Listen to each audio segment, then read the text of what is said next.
यदुराज भक्ताची ती भक्ती बघोनी मुक्तची केले भवपाशातुनी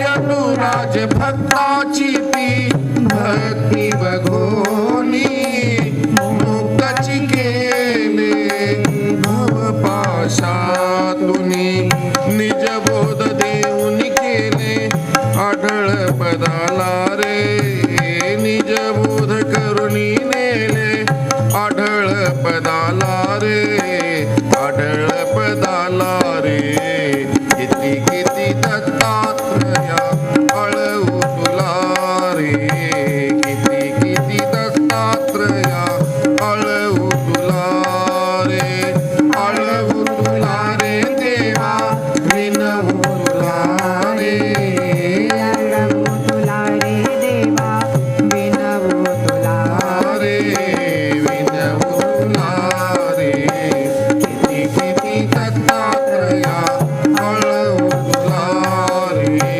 किती किती दत्तात्रया आळवू तुला श्री दत्तात्रय प्रभू महाराजांच्या अखंड लीळा या भूतलावर वर्तत आहेत. नवे नवेच देवल ऋषींचं गर्वहरण करून आता दत्तात्रय महाराजांच्या ह्या अजून एक लीळाचं आपण उहापोह करणार आहोत. त्या लीळेमध्ये रुचिक ऋषी ह्या रुचिक ऋषींना शाम करणं चं दान दत्तात्रय महाराजांनी दिलेलं आहे. त्यानंतर आपल्याला पुढे विश्वामित्र आणि जमदग्नी हे दोन जे ऋषी झालेले आहेत ह्या ऋषींचं जन्म कसा झालेला आहे हे आपण आजच्या या लीळेमध्ये पाहणार आहोत. तसं ह्या दत्तात्रय महाराजांच्या लीळा ज्या आहेत त्या लीळेमध्ये असं येतं की फार वर्षापूर्वी ऋषीवरामध्ये पुलोमा नावाची एक मुलगी जन्माला आलेली आहे आणि त्या पुलोमाच्या पित्याने म्हणजे कौनप नावाच्या दैत्याशी त्यांचा वांग निश्चय केलेला आहे. आता ऋषी कुळामध्ये पुलोमा आलेली ही जन्माला आणि दैत्य कुळामध्ये त्याचा वांग निश्चय होतोय. वांग निश्चय केल्यानंतर घरी आल्यानंतर ऋषी कुळातले जेवढेही ऋषी आहेत ते सगळेच पुलोमाच्या पित्याला नाव ठेवतायत की तुम्ही ऋषी कन्या असताना सुद्धा त्यांना आसुर योनीमध्ये दैत्य योनीमध्ये त्याचा वांग निश्चय केलेला आहे. सगळे लोक त्यांची ते ऋषी लोक त्यांची निंदा करायला लागलेले आहेत आणि अशा काळामध्ये त्यांना समजून सांगतायत की तुमच्या कन्येला कुणी सुंदर असा उपवर काय कुणी भेटला नसता का? तुम्ही विचारवंत आहात. आपल्या मुलीचं कन्यादानही करायचं होतं तर चांगल्या ठिकाणी करायचं होतं, परंतु आता दैत्याच्या घरी मुलगी दिलेली आहे. दानव कुळात तुम्ही लोटू पाहतात, त्यापेक्षा एखाद्या ज्ञान प्रवीण असलेल्या ऋषीला ती आपली कन्या दिली असती. महातपस्वी असं कोणी आहे नाही का आपल्या कुळामध्ये की त्याला तुमची कन्या देता येईल, ती शोभेल त्या ठिकाणी? त्यावेळेस त्या पित्यानेच प्रश्न केलेला आहे की तुम्ही सुचवावं असा वर कोण आहे तो? मग त्या ऋषी कुळामधूनच असं सुचवलं गेलं की जे भृगु ऋषी आहेत त्या भृगु ऋषींना तुमची कन्या द्यावी. मग ऋषींच्या म्हणण्यानुसार पुलोमाचा विवाह जो आहे तो भृगु ऋषींशी करण्यात आलेला आहे. आता पहिले झालेला वांग निश्चय हा दैत्यासोबत, कौनप नावाच्या दैत्यासोबत, आणि विवाहात मात्र नंतर त्यांचा जो झालेला आहे तो भृगु ऋषीशी. दैत्य शेवटी दैत्य असते. कौनपाला अतिशय या गोष्टीचा संताप आलेला आहे आणि एके दिवशी भृगु ऋषी स्नानासाठी नदीवर गेलेले असताना ती संधी पाहून भृगु ऋषीच्या घरी तो कौनप नावाचा तो आसूर येतोय, दानव येतोय आणि त्यांची जी पत्नी आहे पुलोमा, ह्या पुलोमाला तिचं तो हरण करतोय. भृगवाच्या घरी गेलेले आहेत आणि त्या भृगूच्या घरी जाऊन त्या कौनपेचा हरण करतायत. त्या ठिकाणी अग्नी आहे, अग्नी प्रज्वलित आहे. त्या अग्नीलाही सांगतायत की आमचा ज्यावेळेस वांगनिश्चय झालेला होता ना, त्यावेळेस तू साक्षीला होतास ना, आणि तुझ्या साक्षीनंच वांगनिश्चय झालेला होता.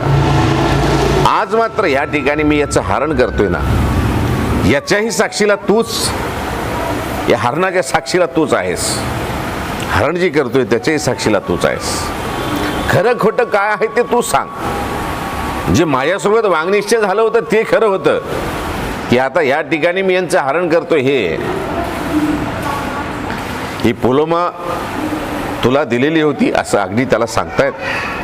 अग्नीनेही होकार दिला की हो, तुमचा वांगनिश्चय झालेला होता. मग मात्र कौनपाने पुलोमाला जबरदस्तीने खांद्यावर घेतलेला आहे आणि तो आकाश मार्गेने त्यांना घेऊन तो त्या ऋषिकन्याला घेऊन जातोय. मात्र त्याच काळामध्ये खांद्यावर टाकलेलं असताना भृगु ऋषींचं बाळ त्या पुलोमाच्या गर्भामध्ये आहे आणि त्या रचमचीमध्ये म्हणजे खांद्यावर टाकणे, आकाश मार्गाने जाणे, तो पोटातला बाळ गळून पडतोय आणि पोटातला गळून पडलेला तो बाळ त्या कौनपाच्या गळ्याचा घोट घेतोय आणि आपल्या आईची मुक्तता करतोय. अशी कथा ह्या दत्तचरित्रामध्ये एक आलेली आहे. आणि ह्या मुक्त केलेल्या आपल्या आईला तो बाळ स्वगृही आणतोय. तितक्यात भृगु ऋषी घरी स्नान करून ज्यावेळेस घरी येत आहेत, पाहतायत सगळी परिस्थिती त्यांना समजते. पुत्र अंगणात उभा आहे आणि त्यांची जी पत्नी आहे कांता, ती घरात बसून स्पंदन करते, रडते की आज त्या कौनप नावाच्या दानवानी माझं हरण केलेलं होतं असं म्हणून ती पश्चाताप करते, रडते. हा सर्व वृत्तांत समजतात.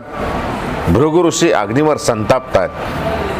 पण पुत्रमुख व त्याचा प्रताप पाहून आनंद देखील त्या भृगु ऋषींना होतोय की माझा हा परम प्रतापी जो मुलगा आहे त्यांनी आज आपल्या आईचं म्हणजे माझ्या पत्नीचं रक्षण केलेलं आहे.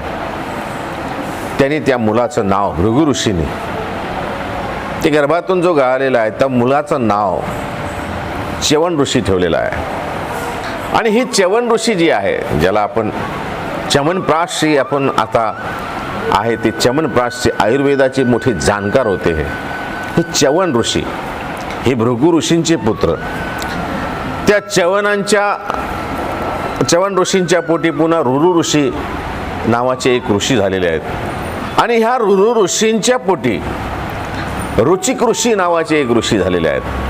अशी ही रुचिक ऋषीची एक कथा दत्तचरित्रामध्ये आलेली आहे.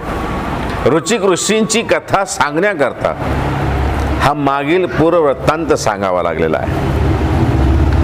तर 4 युगाची एक चौकडी अशा 14 चौकड्यांचं एक कल्प होतो. अशा ह्या रुचिक ऋषींनी अशा एक कल्पापर्यंत म्हणजेच 14 चौकड्यांच्या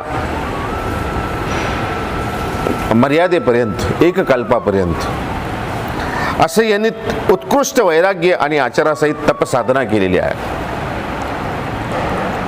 आणि ही तपसाधना करत असतानाच एक आकाशवाणी होते आणि आकाशवाणीमध्ये आता तपश्चर्या, इतक्या 14 चौकड्याची तपश्चर्या, एक कल्पाची तपश्चर्या करेपर्यंत हे वयोवृद्ध झालेले रुचिक ऋषी. आणि ह्या वयोवृद्ध काळामध्ये, शेवटच्या काळामध्ये, घटकेमध्ये ज्यावेळेस तपश्चर्या संपत आलेली आहे, आयुष्य संपत आलेलं आहे, कल्प संपत आलेला आहे आणि अशा काळामध्ये एक आकाशवाणी होते, हे रुचिका तू लग्न कर. आता म्हातारपणी आलेलं हे कोडं रुचिक ऋषी मोठे आश्चर्यचकित होतात की लग्नाचं वय तर केव्हाच निघून गेलेलं आहे, या तपसाधनेमध्ये वय निघून गेलेलं आहे आणि आता आकाशवाणी होते म्हणजे काय. रुचिक ऋषी थोडे जसे दबकलेलेच आहेत आणि विचार करू लागलेत की आता म्हातारपणी हे अनुचित, हे कसं काय नशिबी आलं आपल्या, आणि आपल्यासारख्या तपस्व्याला त्याची काही आवश्यकताही नव्हती. मग ही आकाशवाणी झाली तरी कशी. तितक्यात त्याच वेळेला नारद मुनी त्या ठिकाणी येत आहेत आणि नारद मुनी आल्यानंतर त्या दुःख करणाऱ्या रुचिक ऋषीला समजावतायत, हे मुनिवरा, हे ऋषीवर्या, ही आकाशवाणी झाली म्हणजे ही काही तुझी इच्छा नाही आहे, ही काहीतरी अदृष्टाची इच्छा आहे. अदृष्टाची इच्छा आहे तरी ते दुःख करणे सोडून दे व झटकन जाऊन गाधी नावाचा जो राजा आहे, त्या गाधी नावाच्या राज्याची जी कन्या आहे, त्या कन्येसोबत तू जाऊन, ती अत्यंत लावण्यवती स्वरूपवान सौंदर्य आहे, त्या कन्येसोबत जाऊन तुम्ही लग्न करावं अशी आणि त्या गाधी राजाच्या ठिकाणी तुम्ही जाऊन मागणी करावी असा सल्ला नारद मुनी त्या ऋषिक ऋषींना देत आहेत. आता महातपस्वी असलेले हे ऋषिक ऋषी एक कल्पापर्यंत ज्यांनी तप केलेलं आहे, ज्यांची ख्याती पूर्ण ह्या भूतलावर पसरलेली आहे, वयोवृद्ध आहे, वयस्कर आहेत, असे हे ऋषिक ऋषी महातपस्वी असलेले ज्यावेळेस गाधी नावाच्या राजाजवळ जात आहेत आणि त्यांच्या एकुलती एक तरुण स्वरूपवान सुंदर असलेली लावण्यवती मुलीची मागणी करतायत, राजा सुद्धा मोठ्या अडचणीमध्ये आलेला आहे की आता काय म्हणावं. एकुलत्या एक मुलीला ह्या वयोवृद्ध असलेल्या ऋषींच्या स्वाधीन करावं की नाही म्हणावं, आणि नाही जर म्हणलं गेलं आणि ऋषीने जर शाप दिला तर मग ह्या शापाचं प्रायश्चित कसं घ्यावं. मोठ्या अडचणीत सापडलेले हे राजे, गाधी नावाचा राजा तो मोठ्या अडचणीत सापडलेला आहे. ऋषीचं ते वचन ऐकून पित्याचं अंतःकरण म्हणजे गाधी राजाचं अंतःकरण अगदी गारठूनच गेलेलं आहे. नकार देणे म्हणजे संकटाला साथ घालण्यासारखंच होतं. आणि अशा कठीण परिस्थितीमध्ये मग ते त्याच्यातून मार्ग काढतायत. मार्ग काय काढतायत? सल्ला मसलत करून मग ते सांगतायत, ऋषीवर, आपण माझ्या कन्येला मागणी घातलेली आहे, मी अमान्य करीत नाही, परंतु माझी एक अट आहे. ती माझी अट तुम्ही जर पूर्ण करताल, ती मी माझी एकुलती एक स्वरूपवान सौंदर्य लावण्यवती कन्या मी आपल्या स्वाधीन करेन. झालेली अदृष्टाची इच्छा, झालेली आकाशवाणी आणि राजाने घातलेलं कोडं, ह्या सगळ्यांचा संगम म्हणून की काय, ऋषिक ऋषी त्यांचंही मान्य करतायत की सांगा गाधी राजा, आपली काय अट आहे, आपल्याला काय पाहिजे, काय आपल्याला, तुम्हाला काय हवंय की ज्याच्यामुळे तुम्ही तुमच्या मुलीचं लग्न माझ्यासोबत करून देताल.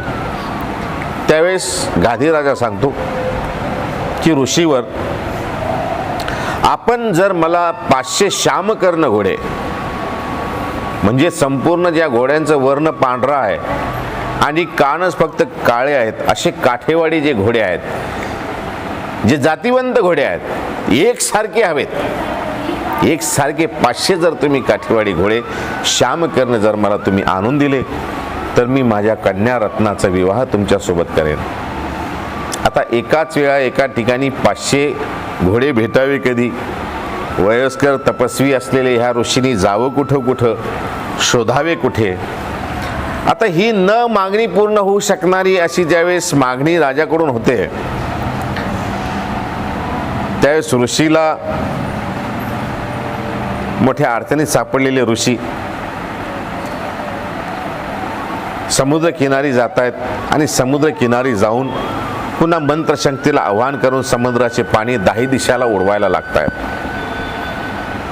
विमनस्क अवस्थेमध्ये असलेले हे ऋषिक ऋषी काय करावं? आकाशवाणी झालेली आहे, नारदाने सूचितही केलेलं आहे, पण स्वयंवरासारखं स्वयंवर समोर मांडलेलं आहे. 500 श्यामकर्ण घोडे आणायचे आहेत. चलबिचल झालेले हे ऋषिक ऋषी समुद्र किनारी जात आहेत आणि समुद्र किनारी जाऊन 10 दिशांना ते पाणी उडवायला लागत आहेत. त्यावेळेस समुद्र ही देवता आहे, समुद्र समोर प्रगट होते आणि ती त्यांना सांगते, हात जोडून म्हणते की ऋषीवरा, आपण आपल्या रागामुळे हे पाणी 10 दिशाला उडवतायत, त्यात माझा काय दोष आहे? आपली जर मागणी काही असेल तर आपण आपल्याला मला सांगावी. हे समुद्री काही एक नसे, माझ्या समुद्रामध्ये, माझ्या उदरामध्ये जे आहे ते जर तुम्हाला पाहिजे असेल तर मी तुम्हाला आणून देईल. आपण मागणी करावी. त्यावेळीची मागची जी कथा आहे, गाधी राजाची कथा, पुन्हा ऋषिक ऋषी त्या समुद्राला सांगतायत आणि समुद्र त्यांना सांगतोय की मुनिवरा, आपण माझ्यावर का रागवत आहात? ऋषी सांगतायत, मी श्याम कर्ण घोडे शोधतोय, वारू शोधतोय, संपूर्ण पांढऱ्या रंगाचे जे आहेत आणि फक्त ज्यांचे कर्ण म्हणजे कान जे आहेत फक्त काळे आहेत, असे मला 500 घोडे एकसारखे हवेत. त्यावेळी तो समुद्र म्हणतो, आपण व्यर्थ चिंता आहात ऋषीवर. त्यासाठी तुम्हाला ब्रह्मपुरीला जावं लागेल, ते ह्या भूतलावर तुम्हाला भेटणार नाहीत. मग ब्रह्मपुरीला म्हणजे ब्रह्म्याच्या ठिकाणी तुम्ही जा, अशी ज्यावेळेस समुद्र त्यांना सांगतोय त्यावेळेस ते ऋषी ब्रह्मपुरीला म्हणजे ब्रह्म्याजवळ जात आहेत. आणि ब्रह्म्याची भेट घ्यायला हवी असं म्हटल्यानंतर ब्रह्म्याच्या भेटीसाठी गेलेले ते ऋषिक ऋषी ब्रह्म्याजवळ पोहोचत आहेत. ब्रह्म्याने त्यांचा इतके महान तपस्वी असलेले ते ऋषींचा मान सन्मान केलेला आहे. आणि मग ते ऋषी सांगायला लागले की मी तपश्चर्या केलेली आणि तपश्चर्यामध्ये आकाशवाणी झालेली आहे की आपण लग्न करावं. नारदांनी सूचित केलेलं आहे की गाधी राजाची कन्या आहे त्याच्यासोबत लग्न करावं. परंतु राजाने घातलेली श्याम करण्याची जी अट आहे, ते श्याम कर्ण घोडे मला वारू मला पाहिजेत, त्याच्यासाठी मी या ठिकाणी आलेलो आहे. त्यावेळेस ब्रह्म त्यांना म्हणाले, ते वारू जर तुम्हाला प्राप्त करायचे असतील, हवे असतील, तर तुम्हाला या ब्रह्मपुरीमध्ये नव्हे, तुम्हाला सह्याद्री पर्वतावर श्री दत्तात्रय महाराज आहेत, श्री दत्तात्रय प्रभू आहेत. आपण जर त्यांच्याजवळ गेलात, त्यांच्या सन्निधानामध्ये गेलात, त्यांना जर विनंती केली आणि त्यांनी जर प्रसन्न झाले तर आपली मागणी मान्य होऊ शकते. अशी ही ब्रह्म्याची वाक्य ऐकल्यानंतर हे महातपस्वी असलेले ऋषी पुन्हा सह्याद्री पर्वतावर येत आहेत. पुन्हा तपसाधना अखंड दत्तनामाचं स्मरण करतायत आणि अखंड दत्तनामाचं स्मरण करून दत्तात्रय महाराजाला प्रगट करून घेत आहेत. दत्तात्रय महाराज प्रसन्न होऊन ऋषिकाला दर्शन दिलेले आहेत आणि दर्शन दिल्यानंतर सर्व भावे पूजा पुरस्कार करून ऋषिक देवाने विनंती केलेली आहे की हे भगवान, तू सर्व करता आहेस, सर्वज्ञ आहेस, मी कशासाठी तपश्चर्या केलेली हे तू जाणतो आहेस. तेव्हा माझी जी इच्छा आहे किंवा जी आकाशवाणी झालेली आहे ती पूर्ण करण्यासाठी माझी जी 500 श्यामकर्ण वारूची मला गरज आहे, ती वारू मला हवेत. त्यावेळेस दत्तात्रय महाराज त्यांना सांगतायत, भक्ता, तू जी मागणी केली आहेस ना, ती रास्ता योग्य आहे, ती मागणी करायलाच पाहिजे तुला. ती तुझी मागणी केली तुझी पूर्ण होणारच. परंतु 500 श्यामकर्ण हवेत ना.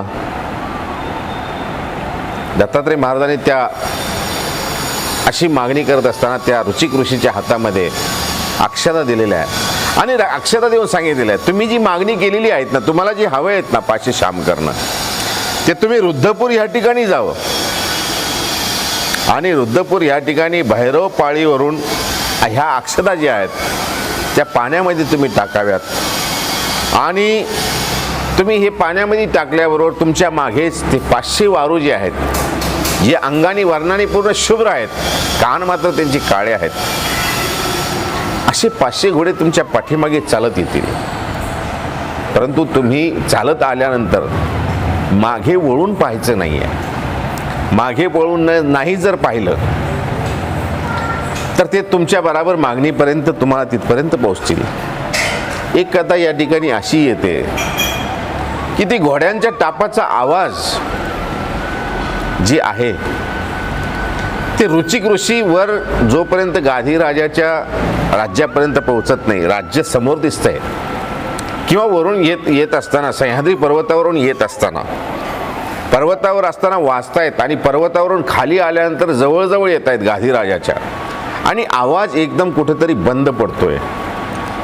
त्यावेळेस दत्तात्रय महाराजांनी त्यांना सांगितलं होतं की पाठीमागे वारू येतील, घोडे येतील, परंतु मागे वळून पाहायचं नाही आहे. त्या ठिकाणी एक अशी कथा आहे की ती घोड्याचा टापाचा जो आवाज आहे तो तिथपर्यंत त्यांना ऐकू येतोय आणि जवळच गाधी राजाचं राज्य दिसत असताना आवाज एकदम बंद होतोय.